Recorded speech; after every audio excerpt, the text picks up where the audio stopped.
Bienvenidos a Charlas en la U, el programa de opinión de la Universidad del Valle. Nuestro invitado de hoy tiene una muy larga trayectoria como dibujante, como pintor, como gestor cultural, y le hemos invitado para que nos hable de esa vida dedicada al arte. Se trata del maestro Pedro Alcántara Herrán, a quien le doy la bienvenida y le agradezco mucho que haya aceptado la invitación a participar en este programa. El maestro Pedro Alcántara es caleño y no ha hecho en su vida otra cosa que dedicarse al arte. Empezó sus estudios en el Conservatorio Antonio María Valencia como estudiante de pintura y continuó sus estudios en Roma, en la Academia de Bellas Artes en Roma, donde se graduó. Desde que regresó a Colombia, en esa época que hace ya más de 50 años, no ha hecho sino trabajar por el arte, producir obras, producir libros, hacer talleres de artes gráficas, y sobre toda esa actividad queremos que nos hable. Pero quiero empezar por preguntarle algo que me ha llamado la atención de su currículum. Usted inició su carrera como una especie de estudiante en una escuela militar de los Estados Unidos y terminó como un activista político en una escuela de arte en Roma. ¿Cómo fue esa transformación profesional? Bueno, primero que todo te agradezco la invitación que me haces. Te agradezco a ti, agradezco a la Universidad del Valle. Sí, la pregunta me lleva a recorrer un poco esa época de mi vida. Siguiendo tal vez la tradición militar que existía en mi familia, yo quería ser militar, pero desde niño pintaba. Tal vez un niñito soldado pintor, ¿no? Algo así. Y efectivamente, cuando terminé mis estudios primarios, secundarios, yo le pedí a mi familia eran mi madre y mi abuela y mi hermana, que me permitieran seguir mis estudios en una escuela militar preparatoria del ejército de los Estados Unidos porque quería ser militar. En la escuela tuve grandes experiencias y sobre todo la experiencia disciplinaria, el estudio a través de un sistema disciplinario sumamente rígido con el cual me acoplé sumamente bien y comencé a colocar el estudio por encima del aspecto militar. Entré por primera vez en contacto con la gran literatura norteamericana y con la literatura inglesa. Yo desde niño conocía el inglés porque yo había estudiado en el Colegio Bolívar. Mi madre fue una de las fundadoras del Colegio Bolívar. Y ante mí, en la escuela militar, se me abrió ese gran panorama literario del inglés, del idioma inglés. Y eso comenzó a cambiar, ese interés por la literatura, por la cultura en general, comenzó a variar los intereses. Y fue precisamente en la escuela militar donde se me agudiza el interés por la cultura y el arte en términos generales y donde yo sigo trabajando en mi arte, sigo dibujando continuamente en la escuela militar. Pero igual se va a Roma y se matricula como un estudiante en ciencia política. Sí, un poco indeciso todavía de cuál iba a ser mi futuro. Ya no iba a ser militar, pero me interesaban las ciencias políticas.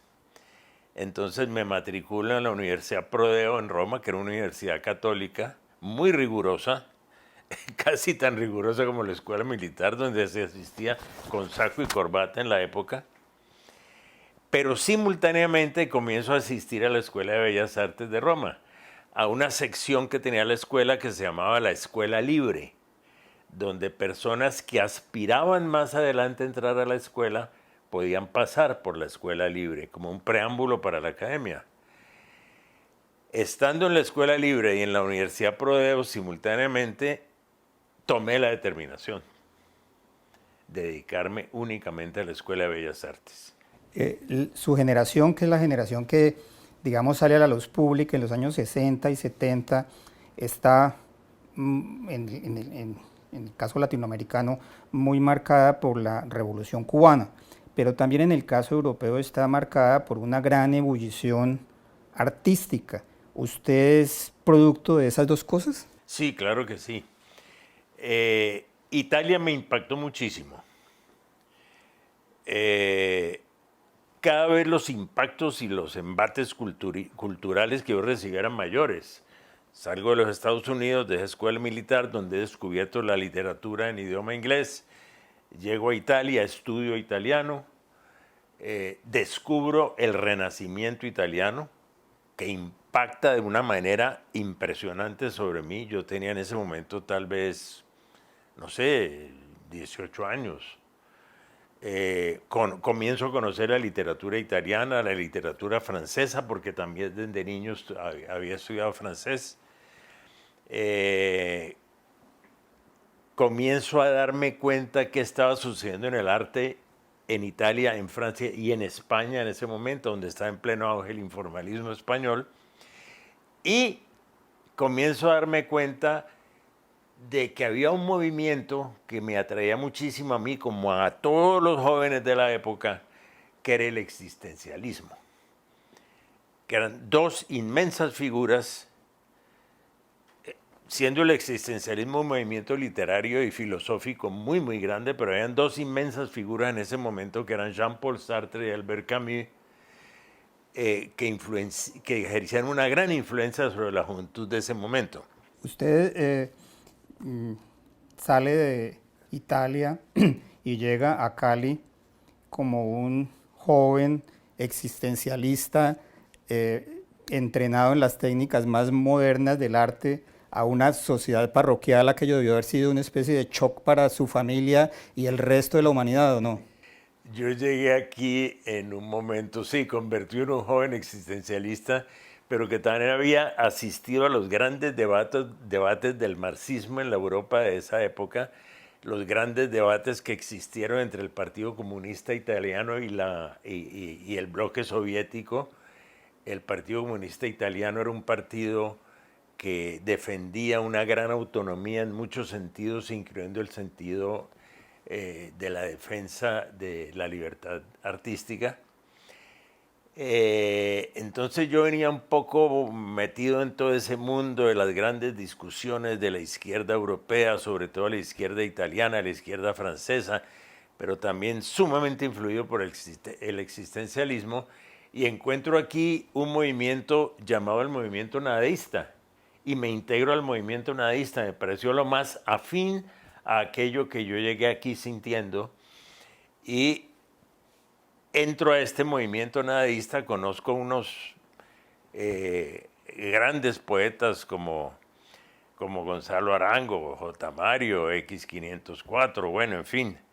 Y desde entonces, perdón Pedro, desde entonces usted, porque me está hablando pues de su pensamiento filosófico, pero respecto de su trabajo artístico, desde entonces usted era un pintor figurativista y ya tenía una idea de que había como un compromiso político en sus imágenes. Yo cuando regresé a estudiar en Roma y me doy cuenta de en qué país estoy y qué estaba sucediendo, estábamos en plena violencia, en pleno auge de los movimientos revolucionarios. Obviamente todo eso tuvo en mí un inmenso impacto. ¿Usted considera que en buena parte de su obra la violencia es el tema principal? No, no es el tema principal. El tema principal es el arte en sí, la obra de arte. Tú sabes que la obra de arte plástico, un cuadro, que la gente se pregunta, ¿eso qué es? Eso es lo que está allí. La obra de arte tiene sus propias reglas, tiene su ritmo, tiene su estructura. La obra de arte es una cosa nueva en sí que el artista le entrega al mundo y a su sociedad. Para mí eso es lo básico de mi obra, construir obras nuevas. Ahora, si dentro de esas obras que uno construye se evidencia la sensibilidad social que uno pueda tener o se evidencia una posición que uno tenga ante su problemática social y ante su sociedad, eso es otra cosa. Es decir, es inevitable que un artista dé testimonio de su pensamiento en cuanto a la sociedad en la cual uno vive. Pero uno no puede hacer, digamos, una total abstracción de la técnica y del tema. No, la técnica es una cosa, el tema es otra. La técnica es el oficio, lo que le permite a uno expresarse, ¿no es cierto? La técnica le permite a uno formar un estilo, digamos, y encontrar los medios de expresión. Ahora, dentro de lo que uno expresa, se siente lo que uno piensa. Entonces, en ese sentido, y como esa situación de violencia que vivió el país se reflejaba en mi pensamiento, obviamente se reflejaba en mis dibujos de la época. Claro Antes está. de continuar hablando con el maestro Pedro Alcántara Herrán sobre su obra artística y su trabajo como gestor cultural, vamos a hacer una pausa.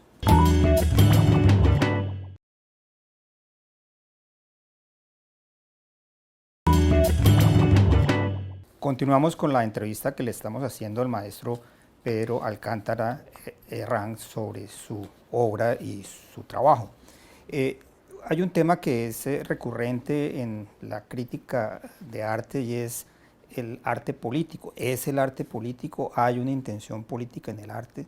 Uno toma, por ejemplo, un cuadro que se considera un cuadro maestro en la historia del arte colombiano, como La violencia del maestro Alejandro Obregón, que es una mujer embarazada que ha sido asesinada, o toma un cuadro como el Guernica de Picasso, que es la historia del bombardeo nazi a la ciudad de Guernica, y entiende que ahí hay un poderoso mensaje político sin que eso impida que sea un gran arte. ¿Cuál es esa frontera o cómo se establece esa frontera entre lo que es el arte con un contenido político y lo que es pura propaganda?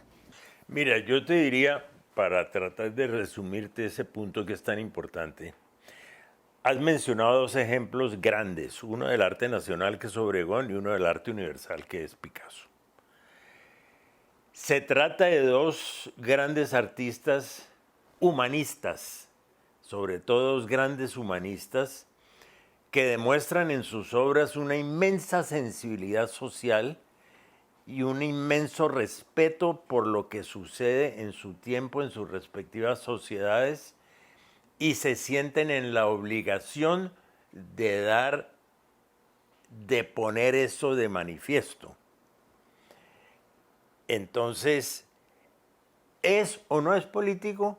Depende de cómo se lo mire. La violencia de Obregón es un planteamiento claro que hace Alejandro Obregón sobre un momento de la historia de Colombia, que él, como un gran humanista, lo siente y lo expresa, se siente en la responsabilidad de expresarlo. Lo mismo le sucede a Pablo Picasso. Eso no es político. Te repito, depende de quién haga el pronunciamiento. Pablo Picasso se siente en la responsabilidad de denunciar ante el resto del mundo el bombardeo de Guernica por parte del nazismo alemán en complicidad con el falangismo español. Mejor dicho, cuando es propaganda se nota inmediatamente. Sí, claro, estamos hablando de grandes obras de arte, ¿no es cierto? De grandes obras de arte que nos muestran cómo piensan estos dos artistas. Usted tuvo un papel muy destacado en toda esa ebullición cultural de Cali de los años 60 y 70, que en buena parte se hizo alrededor del Museo La Tertulia, al cual usted ha estado muy vinculado durante muchísimos años. Yo quisiera que nos hablara un poco de esos tiempos y de cómo todo ese trabajo que se realizó allí, de las bienales de artes gráficas, de todo el conjunto de artistas que llegaba a Cali a exponer en La Tertulia y en otras y en otras salas, ¿cómo influyó eso en la formación de la cultura visual de los colombianos? Sí, el Museo de la Tertulia, que inicialmente era un club de libre pensadores que fundaron en la época de Rojas Pinilla, como un pequeño foro donde se puede discutir libremente. Posteriormente se convertiría en el Museo de Arte Moderno de la Tertulia. Ha sido un eje fundamental de todo el desarrollo cultural de la región, de la ciudad y del país. En torno al Museo de la Tertulia se han desarrollado algunos de los más grandes hechos culturales de la ciudad. Y uno de ellos fue la fundación de las Bienales Americanas de Artes Gráficas. Esa fue la primera oportunidad que tuvieron los artistas nacionales de ver el arte que se producía en el continente americano. Colombia ha sido un país sumamente cerrado y los artistas que no tenían la posibilidad de salir al exterior, como la tuve yo, como la tuvieron algunos otros de mi época, no sabían qué se hacía en el resto del mundo. Se sabía por los libros, pero no se sabía en realidad qué se hacía ni siquiera en el continente americano. No se conocía lo que se hacía en Venezuela, lo que se hacía en México, lo que se hacía en Argentina, no teníamos ni idea. Las bienales abrieron esa ventana y a su vez permitieron mostrarle al mundo lo que se hacía en Colombia, lo que hacían los jóvenes creadores colombianos y el gran arte que se comenzaba a producir en Colombia. Entonces dejamos el encierro, la tertulia contribuyó a esa primera gran apertura del arte de nuestro país hacia el exterior y el ingreso del gran arte del exterior hacia nuestro país. Porque a esas bienales, aparte de las obras en sí que se exponían, venían personalmente grandes exponentes de la crítica y del arte a visitar la bienal y a visitar Colombia y a vernos por primera vez y a encontrarse personalmente con nosotros por primera vez. La Bienal de Artes Gráficas, como su nombre lo indica, era un conjunto de obras gráficas, o sea, eran originales múltiples hechos en distintas técnicas. Usted en su momento trabajó mucho el tema de la serigrafía, que es una manera de imprimir sobre una malla en el papel. ¿En qué medida esa posibilidad de que existieran originales múltiples ayudó a ese trabajo de formación de un público y de tener una nueva visión sobre el arte moderno? Sí, las bienales precisamente condujeron a eso. A través de estas bienales nos dimos cuenta que lo que estábamos haciendo los artistas gráficos en Colombia era correcto. Y a partir de las bienales se produjo un inmenso auge en el desarrollo de las artes gráficas en Colombia. A raíz de las bienales se produjo un auge en la organización de talleres. ¿Usted organizó un taller particularmente? El primer taller fue en la tertulia. Posteriormente yo fundé con un grupo de artistas, fundamos el taller de la Corporación Prográfica, que también jugó un gran papel en el desarrollo de la gráfica en Colombia. Se fundaron otros talleres importantes. Nos dimos cuenta que a través de la gráfica, de la impresión de originales múltiples, quiero decir que un ejemplar numerado y firmado cuya imagen se podía repetir a través de medios de impresión como el grabado, como la litografía, como la serigrafía, podía llegar a públicos muchísimo mayores y podía ser adquirido por precios muchísimo más bajos que el precio que te da un original en esa época. Eso es como un redescubrimiento, porque grabados ha habido toda la vida. Rembrandt tenía grabados, Rubens tenía grabados, pero luego como que el original pintado adquirió un prestigio especial y se olvidó que el grabado también existía. Comenzó a menospreciarse el grabado como una forma inferior de arte, como en esa época se menospreciaba la fotografía como una forma inferior, ni siquiera de arte, como un medio de testimonio simplemente. Hoy en día la fotografía ocupa un gran lugar en las artes plásticas y obviamente el grabado también. Hablemos un poco de su obra. Uno mira los cuadros suyos y uno identifica varias cosas. Primero, que, la obra está hecha siempre alrededor de la figura humana, siempre hay un cuerpo, pero no es el cuerpo que uno normalmente se encontraría porque el cuerpo está o desollado o con los órganos a la vista o forrado de unas armaduras absolutamente fantásticas. ¿Cuál es su intención al construir el cuadro sobre el cuerpo y luego presentarlo de esa manera? Yo lo que hago es que invento una anatomía. Y con el invento de esa anatomía pretendo acentuar el carácter expresivo de las figuras.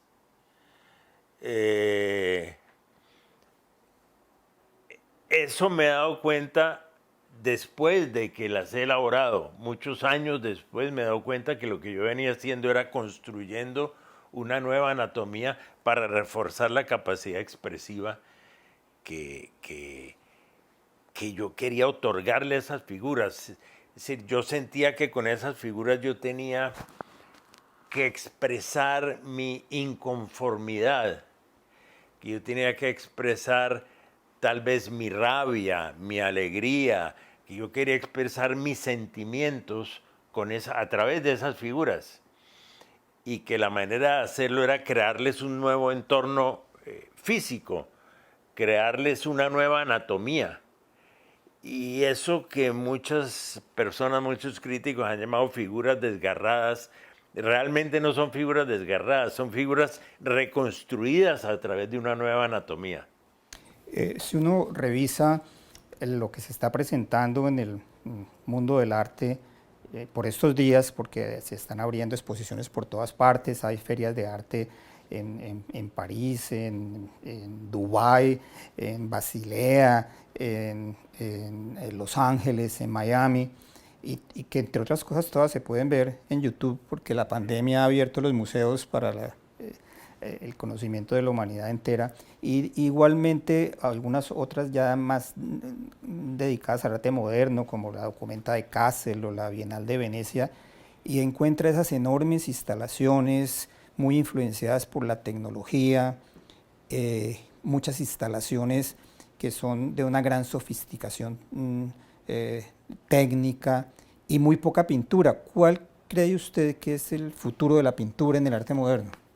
Yo creo que los nuevos medios digitales y el cine, la televisión y sobre todo el video como medio técnico han creado o están creando una nueva realidad en el arte mismo. Y considero que estamos en una especie de época de transición en la cual tal vez la embestida de estos nuevos medios ha desbordado el mundo de la expresión plástica, y los artistas, sobre todo los artistas más jóvenes, están tratando de alcanzar alguna forma de expresión dentro de estos nuevos medios, tratando de evitar seguir siendo desbordados por ellos. Me comentaba antes que usted pensaba que ese proceso era un proceso que estaba muy en manos de los propios artistas y que las escuelas de arte no habían o no estaban estimulando suficientemente ese conocimiento de las nuevas tecnologías. El problema es que las escuelas, la educación artística en estos momentos ha dejado en gran medida a un lado la enseñanza de las técnicas tradicionales. Hay una ausencia de conocimientos del oficio, y los jóvenes tratan de suplir esa falta de oficio apelando a los nuevos medios. Consideran que los nuevos medios les facilitan la falta de oficio. O sea, usted está diciendo que a pesar de que existen todas estas nuevas tecnologías, es importante que los estudiantes de arte estudien pintura y estudien grabado y estudien dibujo, como lo hizo Claro, usted en su momento. claro, claro. Es como pretender escribir un relato literario sin conocer bien cómo se dibuja cada letra. O sea, no se siente pasado de moda, no se siente un poco un dinosaurio frente a las nuevas tecnologías. No, yo no, en absoluto, me encantan las nuevas tecnologías. Lo que pasa es que no las he incorporado a mi obra. Las he incorporado un poquito, parcialmente, porque sí me interesa. Y creo que en algún momento me atreveré a hacer algo basado puramente en los nuevos medios. Pero yo soy muy apegado a los medios tradicionales. Yo soy básicamente un dibujante, un artista gráfico, pero sí me interesan muchísimo los nuevos medios. No me siento ajeno a los nuevos medios. Ahora, hay quienes puedan considerar que mi obra es una obra ya de museo, que yo personalmente sea un personaje de museo, porque no, porque no apelo a esos nuevos medios, porque no trato de incorporarme al arte contemporáneo a través de los nuevos medios y me apego a mis medios tradicionales, pero eso realmente me tiene sin cuidado. Pero yo soy admirador de los nuevos medios, me encantan.